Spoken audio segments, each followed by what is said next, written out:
آج ایک بڑا ہی عجیب و غریب واقعہ آپ کو سنانا ہے۔ کیا ایسا کبھی ہوا تھا کہ 100 برس تک مردہ رہنے کے بعد کوئی پھر زندہ ہوا ہو؟ جی ہاں، ہمارے قرآن میں ایک ایسا واقعہ بھی موجود ہے کہ 100 برس بعد بھی زندہ ہوئے، اور وہ کوئی اور نہیں بلکہ اللہ کے نبی تھے۔ یہ واقعہ کون سا ہے، کب ہوا، کیسے ہوا، آئیے سنتے ہیں۔ اکثر مفسرین کے نزدیک یہ واقعہ حضرت عزیر بن شرخیہ علیہ السلام کا ہے، جو بنی اسرائیل کے ایک نبی ہیں۔ اور واقعے کی تفصیل یہ ہے کہ جب بنی اسرائیل کی بدعمالیاں بہت زیادہ بڑھ گئیں تو ان پر خدا کی طرف سے یہ عذاب آیا کہ بخت نصر بابلی، ایک کافر بادشاہ جو تھا، اس نے اپنی بڑی فوج کے ساتھ بیت المقدس پر حملہ کر دیا اور شہر کے 1,00,000 باشندوں کو قتل کر دیا، اور 1,00,000 کو ملک شام میں بکھیر کر ادھر ادھر آباد کر دیا، گویا ملک بدر کر دیا، اور 1,00,000 کو گرفتار کر کے لونڈی اور غلام بنا لیا۔ حضرت عزیر علیہ السلام بھی انہی قیدیوں میں سے تھے۔ اس کے بعد اس غیر مسلم بادشاہ نے پورے شہر بیت المقدس کو توڑ پھوڑ کر مسمار کر دیا اور بالکل ویران بنا دیا۔ یہ کیسا عذاب تھا، یہ کیسی فوج تھی جس نے گویا ایک ہنستے بستے شہر کو تخت و تاراج کر دیا، برباد اور ویران کر دیا۔ اب قوم عمالقہ کا ایک لڑکا ان کے بت نصر کے پاس لاوارث پڑا ہوا ملا۔ اب آئیے جانتے ہیں کہ بخت نصر تھا کون۔ چونکہ اس کے باپ کا نام کسی کو معلوم نہیں تھا، اس لیے لوگوں نے اس کا نام بخت نصر یعنی نصر کا بیٹا رکھ دیا۔ خدا کی شان کی لڑکا بڑا ہو کر کہراسف بادشاہ کی طرف سے سلطنت بابل پر گورنر مقرر ہو گیا، پھر یہ خود دنیا کا بہت بڑا بادشاہ بن گیا۔ کچھ دنوں کے بعد حضرت عزیر علیہ السلام جب کسی طرح بخت نصر کی قید سے رہا ہوئے تو ایک دراز گوش یعنی گدھے پر سوار ہو کر اپنے شہر بیت المقدس میں داخل ہوئے۔ اپنے شہر کی ویرانی اور بربادی دیکھ کر آپ کا دل بھر آیا۔ انبیاء بھی کمال کی شخصیت ہوتے ہیں، اپنی قوم سے، اپنے شہر سے، اپنے لوگوں سے بڑا پیار ہوا کرتا ہے۔ جب اپنے شہر کو ویران دیکھا تو آپ کا دل بھر آیا، چاروں طرف چکر لگایا مگر کسی انسان کی شکل نظر نہ آئی۔ ہاں یہ دیکھا کہ وہاں کے درختوں پر خوب زیادہ پھل آئے ہیں جو پک کر تیار ہو چکے ہیں، مگر کوئی ان پھلوں کو توڑنے والا نہیں ہے۔ یہ منظر دیکھ کر نہایت ہی حسرت و افسوس کے ساتھ آپ کی زبان مبارک سے یہ جملہ نکلا، انا یحیی ہذہ اللہ بعد موتہا، یعنی اس شہر کی ایسی بربادی اور ویرانی کے بعد بھلا کس طرح اللہ عز و جل اس کو آباد کرے گا۔ پھر آپ نے پھلوں کو توڑ کر تناول فرمایا، انگوروں کا رس نچوڑ کر نوش فرمایا، پھر بچے ہوئے پھلوں کو اپنے جھولے میں ڈال دیا اور بچے ہوئے انگور کے شیرہ کو اپنی مشک میں بھر لیا اور اپنے گدھے کو مضبوط رسی کے ساتھ باندھ دیا۔ پھر آپ ایک درخت کے پاس کچھ دیر کے لیے نیچے آرام کرنے لگے۔ آپ نے تو آرام کے لیے یوں سمجھیے کہ آپ لیٹے تھے کہ کچھ آرام کر لیا جائے، مگر اسی نیند کی حالت میں آپ کی وفات ہو گئی، گویا آپ نے دنیا سے پردہ فرما لیا۔ اللہ تعالیٰ نے درندوں، پرندوں اور چرندوں اور جنوں انسان سب کی نظروں سے آپ کو اوجھل کر دیا تاکہ آپ کو کوئی بھی نہ دیکھ سکے۔ یہاں تک کہ 70 برس کا زمانہ گزر گیا تو ملک فارس کے بادشاہوں میں سے ایک بادشاہ اپنے لشکر کے ساتھ بیت المقدس کے اس ویرانے میں داخل ہوا اور بہت سے لوگوں کو یہاں لا کر بسایا، شہر کو پھر آباد کر دیا، اور بچے کھچے بنی اسرائیل کو جو اطراف میں چلے گئے تھے، بکھر گئے تھے، سب کو بلا بلا کر شہر میں پھر آباد کر دیا۔ ان لوگوں نے نئی عمارتیں بنا کر اور قسم قسم کے باغات لگا کر اس شہر کو پہلے سے بھی زیادہ خوبصورت اور بارونق بنا دیا۔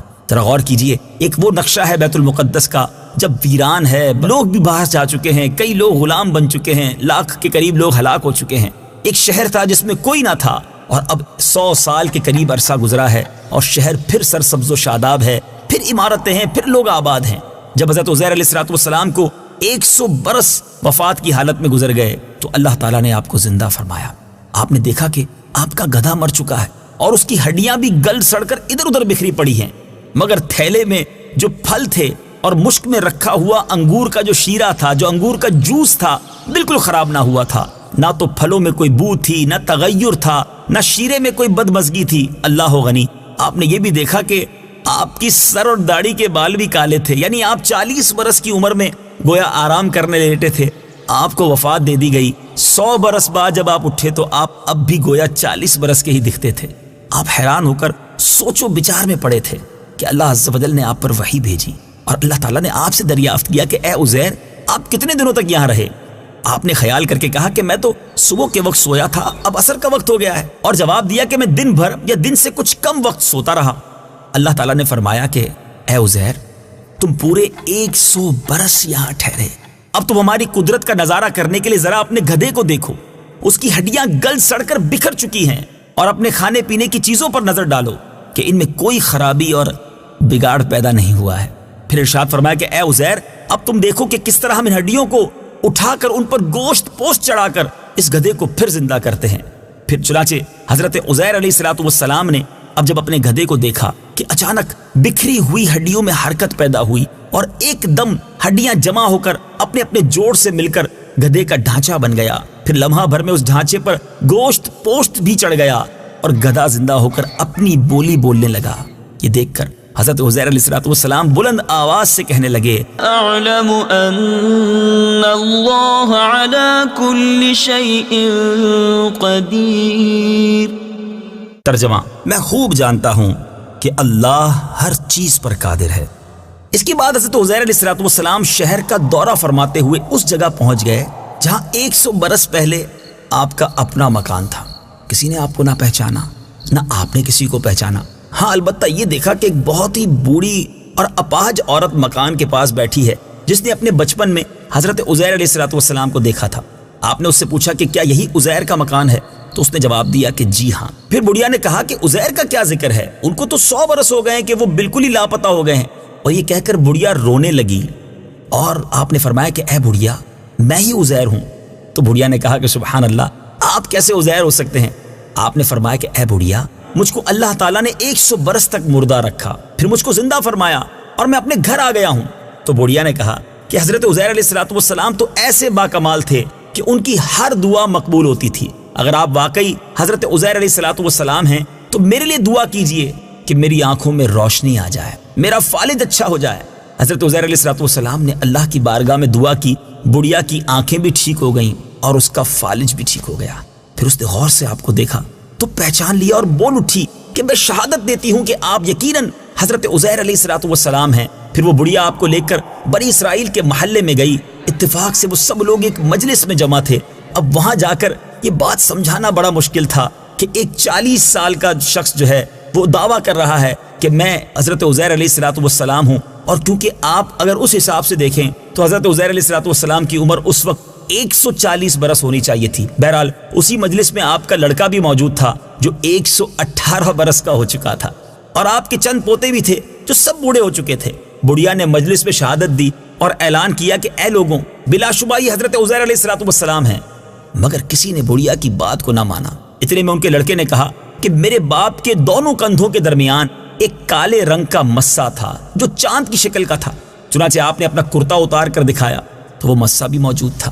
پھر لوگوں نے کہا کہ حضرت عزیر علیہ السلام کو تو تورات زبانی یاد تھی، اگر آپ کو زبانی تورات یاد ہے تو پڑھ کر سنائیے۔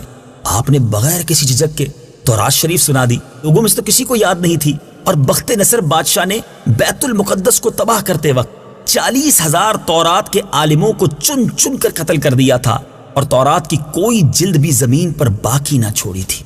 اب یہ سوال پیدا ہوا کہ حضرت عزیر علیہ السلام نے تورات صحیح پڑھی ہے یا غلط؟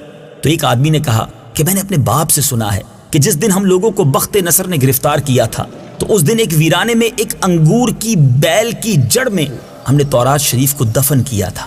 اگر تم لوگ میرے دادا کے انگور کی جگہ کی نشاندہی کر دو تو میں تورات کی ایک جلد برآمد کر دوں گا۔ اس وقت پتہ چل جائے گا کہ حضرت عزیر علیہ السلام جو تورات پڑھ رہے ہیں وہ صحیح ہے یا نہیں۔ چنانچہ لوگوں نے تلاش کر کے وہ زمین کھود کر تورات کی جلد نکال لی تو حرف با حرف تو وہی تھی جو حضرت عزیر علیہ السلام نے زبانی تورات سنائی تھی۔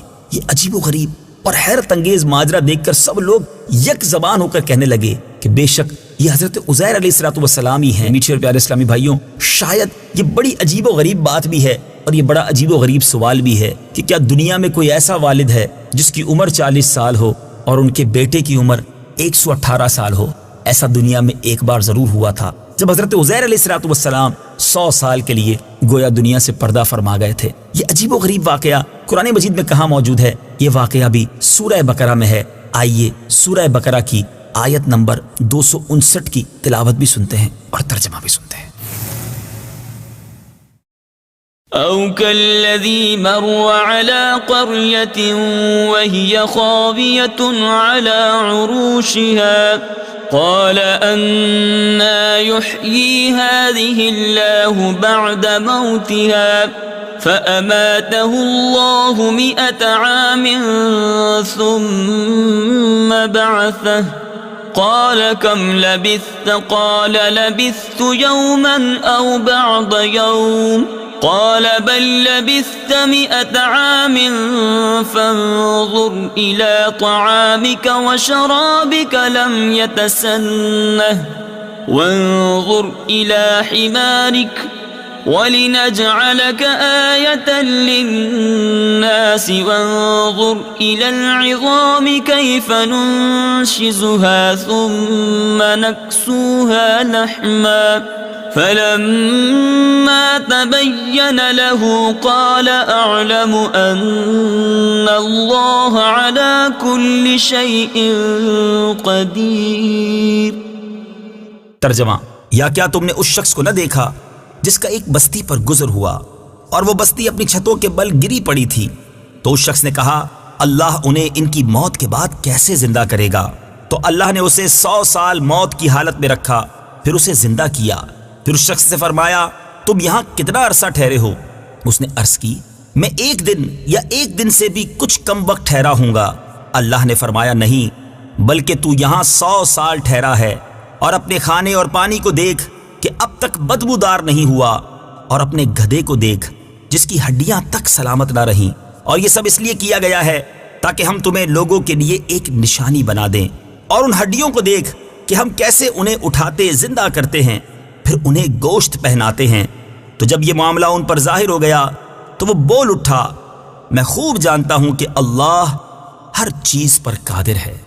میٹھے میٹھے اسلامی بھائیوں اور مدنی چینل کے ناظرین، واقعہ آپ نے سنا ہے نا عجیب و غریب قصہ، مگر اس قصے سے ہمیں کیا سیکھنے کو مل رہا ہے؟ میرے رب کی شان کتنی نرالی ہے. ان اللہ علی کل شیء قدیر. میرا رب جب چاہے جو چاہے اپنی قدرت سے فرما سکتا ہے. ہمیں اس کی قدرت پر یقین کامل ہونا چاہیے. بعض اوقات ہم سمجھتے ہیں ناممکن ہے، مگر میرے رب کے لیے کوئی چیز ناممکن نہیں. ایک بات.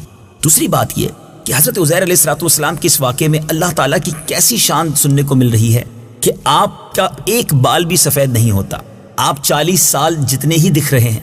آپ کا گدھا جو ہے وہ گل سڑ کر ہڈی اس کی ہڈیاں بھی بکھر جاتی ہیں. دوسری طرف آپ کے پھل بھی سلامت ہیں، آپ کا انگور کا شیرہ بھی ٹھیک ہے، اور پھر رب نے چاہا تو وہ گدھا پھر سے زندہ بھی ہو جاتا ہے نا عجیب بات. مگر سیکھنے کو یہ مل رہا ہے کہ اگر ایک ہی قبرستان ہو، ایک جیسی ہی قبریں دکھ رہی ہوں، ایک قبر کے مردے کی ہڈیاں بالکل گل سڑ سکتی ہیں، اور اللہ والوں کی قبر جو ہے ان کے مزارات میں وہ بالکل صحیح سالم اور حشاش بشاش بھی رہ سکتے ہیں. رب کی رضا جس میں ہے، اللہ جسے چاہے اسے اپنی حفظ و امان میں رکھے. جبھی تو شاعر لکھتا ہے جبھی میلی نہیں ہوتی دہن میلا نہیں ہوتا، غلامان محمد کا کفن میلا نہیں ہوتا. اور دوسری بات جو سیکھنے کو مل رہی ہے کہ حضرت عزیر علیہ السلام کا بیت المقدس یعنی اس شہر کی ویرانی بربادی دیکھ کر جس طرح آپ کا دل بھر آیا، جس طرح آپ نے اللہ عز و جل کی بارگاہ میں التجائیں پیش کی، اس سے پتہ چلا کہ اپنے وطن سے، اپنے شہر سے محبت کرنا یہ اللہ والوں کا طریقہ ہے. ہمیں بھی اپنے وطن سے اور بالخصوص وطن عزیز پاکستان میں رہنے والوں کو اسلامی جمہوریہ پاکستان سے خاص محبت اور الفت ہونی چاہیے. اللہ تعالیٰ ہمارے وطن عزیز کی حفاظت فرمائے، ہمارے حرمین طیبین کی حفاظت فرمائے، بیت المقدس ایک بار پھر مسلمانوں کو عطا فرمائے.